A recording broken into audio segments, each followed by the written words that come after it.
မောမှာနတ်သားသွေးထားပြီးလက်လေးနှချောင်းနဲ့ယူပြီးနာဝကိုတိတ်ပြီးရှူလိုက်တဲ့အချိန်ပိုင်းလေးလောက်ပဲဖြစ်စေတော်ရီချမ်းသာကြပါစေဆိုတဲ့ရှင်နယ်ကမေတ္တာ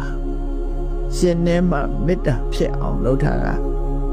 ငါးပါးသီလဆိုတဲ့ကုသိုလ်ရဲ့ပုံမြတ်တယ်။ဘာကြောင့်မြတ်တယ်လို့ပြောတော့ဆိုငါးပါးသီလကသီလအဆင့်ပဲရှိတယ်။မေတ္တာဘာဝနာပွားလိုက်တယ်ဆိုတာဘာဝနာအဆင့်ရောက်သွားပြီ။ဒါကြောင့်မို့လို့ပုံမြတ်တယ်အဲ့ဒီမေတ္တာပွားမှုအောင်မြင်သွားပြီဆိုလို့စံနေပင်နေရပြီဆိုရင်ဓမ္မပြေမှာကဘာနဲ့ခြိပြီးတော့အသက်ရှင်နိုင်တာဒါကြောင့်မို့လို့သီလကဘလောက်ပဲပြည့်စုံ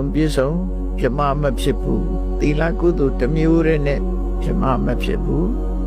ဌာနကုသိုလ်နဲ့လည်းဓမ္မမဖြစ်ဘူးမေတ္တာဘာဝနာပွားပြီးတော့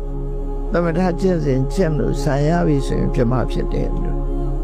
ဒါကြောင့်မို့လို့မြတ်တယ်လို့ပြောတာနော်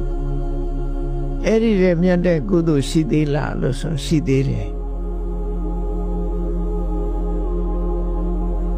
သင်္ခါရတရားတွေကိုအာယုံပြုပြီးတော့ဘယ်ရာမှမမြဲဘူးဆိုတဲ့အနိစ္စသိညာလက်ဖြောက်တည်းအချိန်ပိုင်းလေးမှာပဲဖြစ်စေမမြဲဘူးဆိုတဲ့အနိစ္စသိညာအနိစ္စလို့သိတဲ့ဝိပဿနာအသိဉာဏ်လေးကခုနကမေတ္တာပွားတာလည်းပုံမြတ်တယ်။ဘာကြောင့်မြတ်တယ်ဆို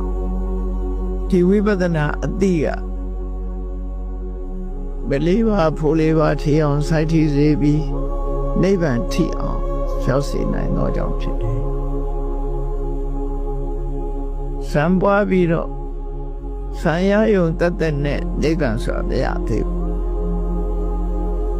။ဝိပဿနာကျင့်စဉ်ကျင့်ပြီးတော့ဒီအသိ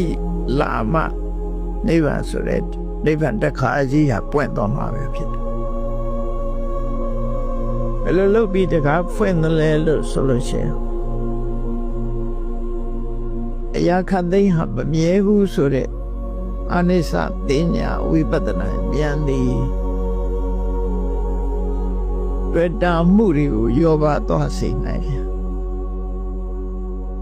တန်တရားထဲမှာ